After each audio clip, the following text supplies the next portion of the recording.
A educação básica na Lei 9.394/96 e suas principais características: composição, finalidades, organização e pontos importantes do ensino fundamental e do ensino médio. A educação básica, a qual compreende a educação infantil, o ensino fundamental e o ensino médio, apresenta características comuns apresentadas na LDB-AM. Neste vídeo serão observadas algumas dessas características, a começar por suas finalidades, a saber. No artigo 22, fica claro que as finalidades da educação básica se relacionam com as finalidades da educação nacional verificadas no artigo 2º, pleno desenvolvimento do educando, seu preparo para o exercício da cidadania e sua qualificação para o trabalho. Contudo, observa-se que uma nova finalidade é acrescentada: fornecer meios ao educando para progredir em estudos posteriores. Nesse caso específico, os estudos posteriores à educação básica, em termos de educação escolar, dizem respeito à educação superior. Em outras palavras, quem termina a educação básica deve apresentar condições educacionais e pedagógicas de ingressar, cursar e desenvolver aprendizagens na educação superior, se assim o desejar. Outro importante ponto sobre este nível de ensino veio no artigo 23 da LDB-AM, que apreciaremos nas próximas imagens. O Brasil apresenta dimensões continentais, tendo 26 estados, um Distrito Federal e cerca de 5.570 municípios. E cada um desses entes federados pode ter um sistema de ensino autônomo que deve observar as características específicas de cada canto de nosso vasto território. Desse modo, a LDB-AM garante que a educação básica pode ser organizada das mais diversas formas, como séries anuais, períodos semestrais, ciclos, etc. E assim, cada sistema de ensino vai se organizando dentro da diversidade de possibilidades. Logo, haverá formas muito diferentes de se organizar a educação básica em suas 3 etapas. Para facilitar a entrada de um educando transferido num sistema de ensino com organização diferente do que estava antes, o parágrafo 1º desse artigo garante a possibilidade de reclassificação desses educandos, o que nada tem a ver com avaliações para verificar sua aprendizagem. Trata-se apenas de comparar as nomenclaturas possivelmente diferentes para que a matrícula seja realizada no ano e na etapa correspondente. O parágrafo 2º esclarece que o calendário letivo poderá também ser adequado às questões locais, inclusive de natureza climática, como períodos de seca e de cheia, ou econômicas, como os períodos de colheita numa região que promove êxodos temporários de parte da população. As questões seguintes dizem respeito apenas às etapas de ensino fundamental e médio. No inciso 1º do artigo 24, as bases para a elaboração do calendário letivo no ensino fundamental e no ensino médio. Todo o calendário letivo dessas etapas deverá ter um mínimo de 800 horas distribuídos por um mínimo de 200 dias de efetivo trabalho escolar, o que envolve necessariamente a participação do educando por pelo menos 4 horas por dia. Não se trata de cumprir apenas o mínimo de horas ou o mínimo de dias letivos. Deve-se cumprir os 2 critérios para a elaboração do calendário escolar. Ter um calendário com 1.000 horas anuais, mas distribuídas por apenas 180 dias, é, portanto, ilegal.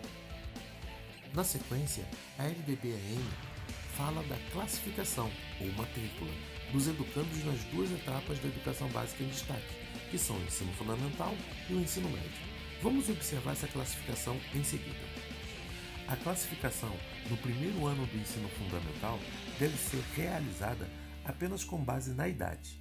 O educando, para ser matriculado, deve ter completado ou completar 6 anos de idade até o dia 31 de março do ano da matrícula, segundo as diretrizes curriculares nacionais para o ensino fundamental de 9 anos, organizada pelo Conselho Nacional de Educação. Nos demais anos de escolaridade do ensino fundamental ou médio, a classificação ou matrícula poderá ser realizada por promoção, se o educando for aprovado na série ou ano anterior na própria instituição de ensino, ou seja, se o educando no final do ano anterior for aprovado para o 3º ano do ensino fundamental, no início do ano seguinte, ele deve ser matriculado neste ano de escolaridade.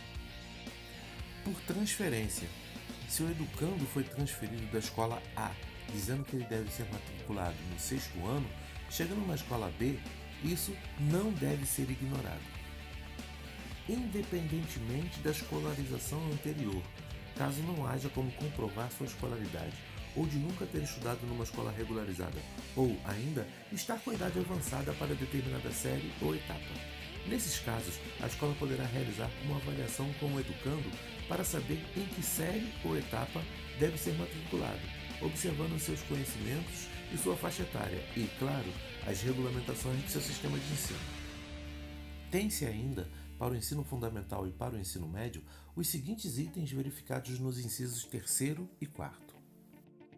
No inciso 3º, quando fala de progressão parcial, a LDB-AM está se referindo a um processo que é popularmente conhecido por dependência, expressão que foi utilizada na Lei de Reforma de Ensino de 1º e 2º graus, Lei 5.092 de 71. No caso da progressão parcial, um aluno que ficou reprovado em uma ou duas disciplinas, por exemplo, pode ir para a série ou ano seguinte, desde que nesse ano seguinte, além de cumprir as disciplinas regulares, realize o resgate de estudos e de aproveitamento das disciplinas em que ficou em progressão parcial. Esse procedimento depende de regras específicas de cada sistema de ensino. O inciso 4º é um recurso pouco utilizado na prática, que trata da organização de turmas ou classes com educandos de séries ou anos diferentes, mas com níveis equivalentes de adiantamento de matéria, para o ensino de língua estrangeira, artes ou educação física, como exemplos. Não se tem muitos relatos, principalmente em redes públicas de ensino, quanto ao uso deste artifício possibilitado pela Lei 9.394/96. Sobre a verificação do rendimento escolar no ensino fundamental e médio, deve-se observar alguns pontos que vamos explicar logo em seguida no vídeo.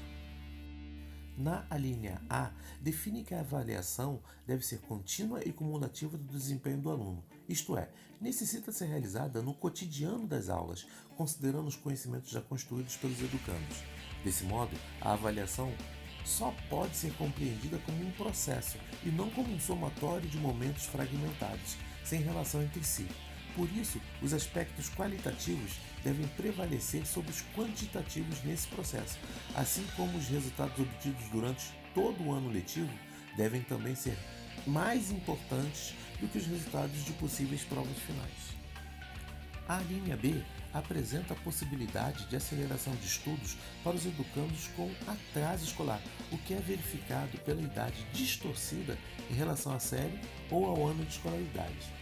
Essa aceleração da aprendizagem é geralmente realizada em turmas específicas, com número reduzido de educandos e com material e metodologias adequados à faixa etária, além de capacitação dos professores. Tudo para possibilitar maior e melhor aprendizagem em menos tempo, visando recuperar o tempo para tais educandos. A possibilidade de avanço nos cursos e nas séries mediante verificação do aprendizado se relaciona à simples aprovação do educando, enquanto o aproveitamento dos estudos concluídos com êxito diz respeito à possibilidade de se aproveitar, por exemplo, no ano em que o aluno ficou reprovado, disciplinas em que foi aprovado, não sendo necessário, nesse caso, cursar novamente as disciplinas em que já obteve aprovação. A linha E apresenta a obrigatoriedade de estudos de recuperação, de preferência paralelos ao período letivo para os educandos que tiverem baixo rendimento. É importante frisar que o item trata de estudos de recuperação e não de exames de recuperação. Os estudos de recuperação são obrigatórios, mas o fato de serem paralelos ao período letivo é apenas uma preferência. Os estudos de recuperação devem ser disciplinados pela instituição de ensino em seus regimentos escolares.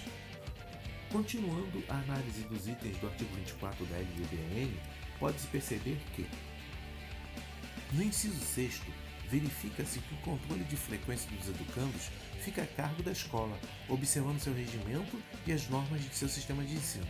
Esse registro geralmente é realizado num diário de classe, mas aqui pode-se observar uma informação importante. É preciso que o educando tenha a frequência mínima de 75% do total de horas letivas para aprovação.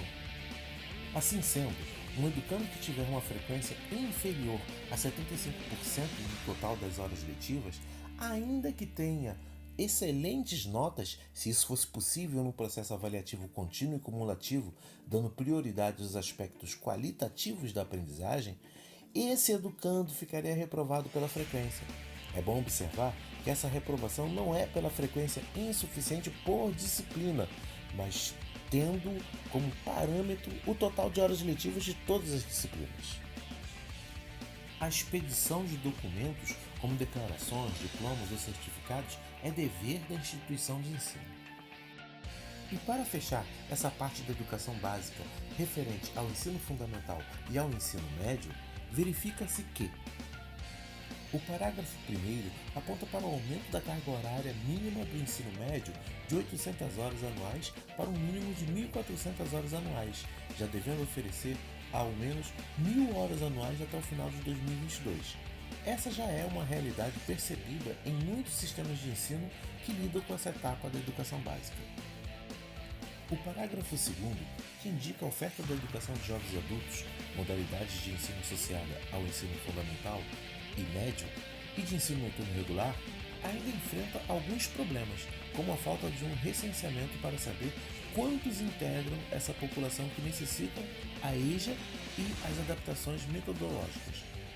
Prova disso é a enorme evasão escolar nessa modalidade de ensino em todo o país. Terminamos aqui este vídeo que trata da educação básica segundo a Lei 9.394/96, observando sua composição, finalidades, organização e pontos importantes do ensino fundamental e do ensino médio. No próximo vídeo, continuaremos falando sobre a educação básica, principalmente sobre as questões curriculares. Até lá!